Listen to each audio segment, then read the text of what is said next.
Shalom Bapak Ibu dan Saudara-saudari yang terkasih, jumpa lagi dalam Sikat Sabda Iman Katolik. Hari Minggu 16 Juli 2023, hari Minggu biasa ke-15. Bacaan dari Injil Matius bab 13 ayat 1 sampai 23. Semoga Tuhan beserta kita sekarang dan selama-lamanya. Inilah Injil suci menurut Matius. Dimuliakanlah Tuhan. Pada suatu hari Yesus keluar dari rumah dan duduk di tepi danau.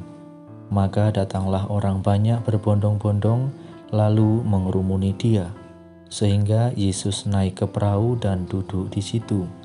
Sedangkan orang banyak semuanya berdiri di pantai. Yesus mengajarkan banyak hal kepada mereka dengan memakai perumpamaan-perumpamaan. Ia berkata, ada seorang penabur keluar untuk menabur.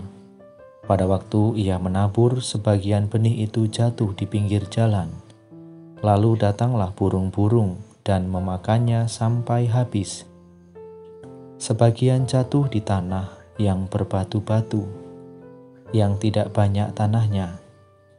Lalu benih itu pun segera tumbuh karena tanahnya tipis. Tetapi sesudah matahari terbit, layulah tumbuhan itu dan menjadi kering karena tidak berakar. Sebagian lagi jatuh di tengah semak duri. Lalu semakin besarlah semak itu dan menghimpitnya sampai mati. Dan sebagian jatuh di tanah yang baik lalu berbuah. Ada yang 100 ganda, ada yang 60 ganda, ada yang 30 ganda. Barang siapa bertelinga untuk mendengar, hendaklah ia mendengar. Maka datanglah murid-muridnya dan bertanya kepadanya, "Mengapa engkau mengajar mereka dengan perumpamaan?" Jawab Yesus, "Kamu diberi karunia mengetahui rahasia kerajaan surga, tetapi orang-orang lain tidak. Karena barang siapa mempunyai akan diberi lagi sampai ia berkelimpahan.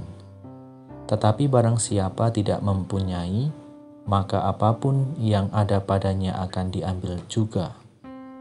Itulah sebabnya aku mengajar mereka dengan perumpamaan. Karena sekalipun melihat, mereka tidak tahu, dan sekalipun mendengar, mereka tidak menangkap dan tidak mengerti. Maka pada mereka genaplah nubuat Yesaya yang berbunyi, kamu akan mendengar dan mendengar lagi, namun tidak mengerti. Kamu akan melihat dan melihat lagi, namun tidak menanggap.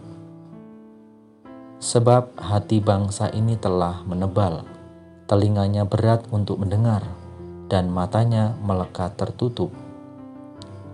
Agar jangan mereka melihat dengan matanya, dan mendengar dengan telinganya, dan mengerti dengan hatinya, lalu berbalik sehingga ku sembuhkan. Akan tetapi berbahagialah kamu karena melihat, dan berbahagialah telingamu karena mendengar.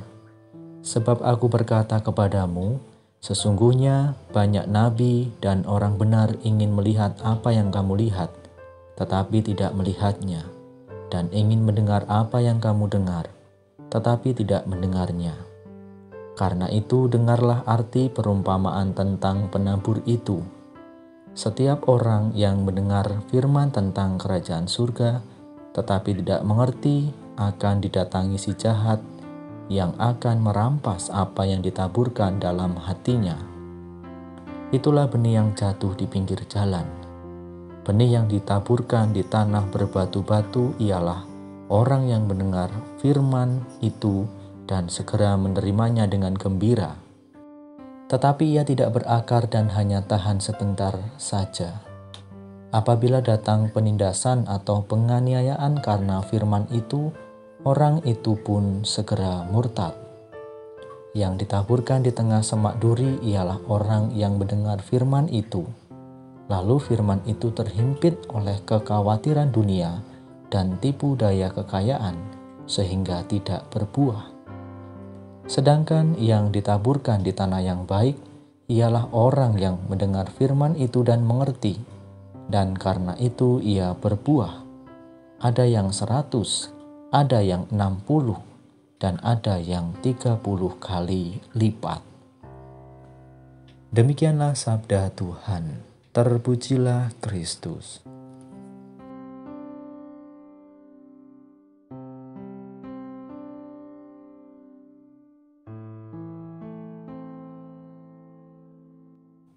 Bapak, Ibu, dan saudara-saudari yang terkasih dalam Kristus, para pendengar Sabda Iman Katolik dimanapun Anda berada, selamat hari Minggu, berkah dalem. Kita sering bertanya mengapa banyak orang Kristiani, termasuk kita yang sudah lama menjadi murid-murid Yesus, hidupnya sehari-hari kok tidak lebih baik. Bukan soal materi atau ekonomi, tetapi hidup rohaninya. Bukankah banyak dari kita yang setiap minggu pergi ke gereja untuk mengikuti perayaan Ekaristi, bahkan tidak sedikit pula yang tiap hari ikut misa pagi di gereja. Tetapi kok masih ada yang suka gosip, masih suka ngeritik, masih suka tidak jujur pada pasangan hidup kita, masih suka korupsi waktu dan lain sebagainya. Sepertinya tidak ada perkembangan yang signifikan walaupun sudah mengikuti Yesus bertahun-tahun. Bapak, Ibu, dan saudara-saudari yang terkasih dalam Kristus, dalam bacaan Injil yang kita dengarkan pada hari ini memberikan jawabannya, yaitu perumpamaan yang disampaikan oleh Yesus mengenai benih yang ditaburkan ke berbagai jenis tanah, mau mengungkapkan bagaimana benih sabda Tuhan itu diterima dalam berbagai jenis tanah. Benih sabda Allah itu sendiri berkualitas suci dan baik. Akan tetapi, jika jenis tanahnya tidak mendukung, misalnya di pinggir jalan, tanah yang berbatu-batu, ataupun tanah yang penuh dengan semak duri, maka benih itu tidak akan tumbuh dengan baik. Berbeda sekali jika benih sabda itu jatuh ke tanah yang subur.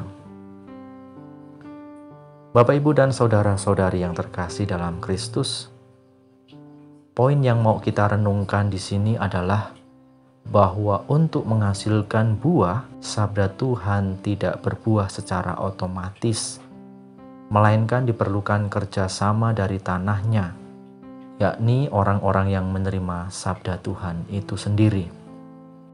Agar bertumbuh subur, benih itu perlu jatuh ke tanah yang subur. Tanah yang subur menunjukkan pada sikap dan hidup seorang beriman yang tekun mendengarkan sabda Tuhan, merenungkannya dalam doa dan meditasi, serta mengupayakan dalam tindakan konkret agar sabda itu terlaksana.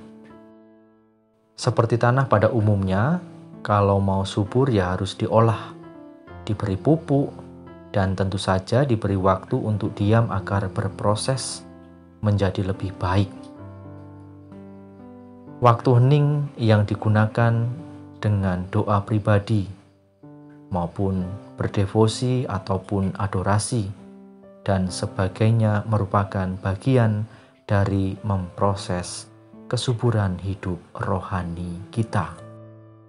Bapak, Ibu, dan saudara-saudari yang terkasih dalam Kristus, yang menarik, Tuhan tidak menuntut kita menghasilkan buah yang sama saja dengan semua orang. Nyatanya dalam perumpamaan ada yang berbuah 100 ganda, 60 ganda, dan ada yang hanya 30 ganda. Semua sudah disyukuri Tuhan yang menaburkan. Maka yang paling penting bagi kita adalah bagaimana kita harus terus mengolah hidup batin kita agar subur, sehingga benih sabda yang ditaburkan setiap hari dapat berkembang dalam buah tindakan yang lebat. Berapa buahnya tidak terlalu penting, semua diterima Tuhan dengan penuh syukur. Meskipun harus dikatakan bahwa jika kita bisa berbuah pun itu hanyalah karunia Tuhan Allah sendiri. Tidak pernah hasil usaha kita sendiri. Maka mari Bapak, Ibu, dan saudara-saudari yang terkasih dalam Kristus, melalui bacaan Injil hari ini, kita disadarkan atau kita diingatkan bagaimana kita diumpamakan seperti benih yang harus ditaburkan di tanah yang subur. Semoga kita dapat melaksanakan serta mengaplikasikan di dalam tindakan kita sehari-hari. Kemuliaan kepada Bapa dan Putra dan Roh Kudus, seperti pada permulaan, sekarang, selalu, dan sepanjang segala abad. Amin.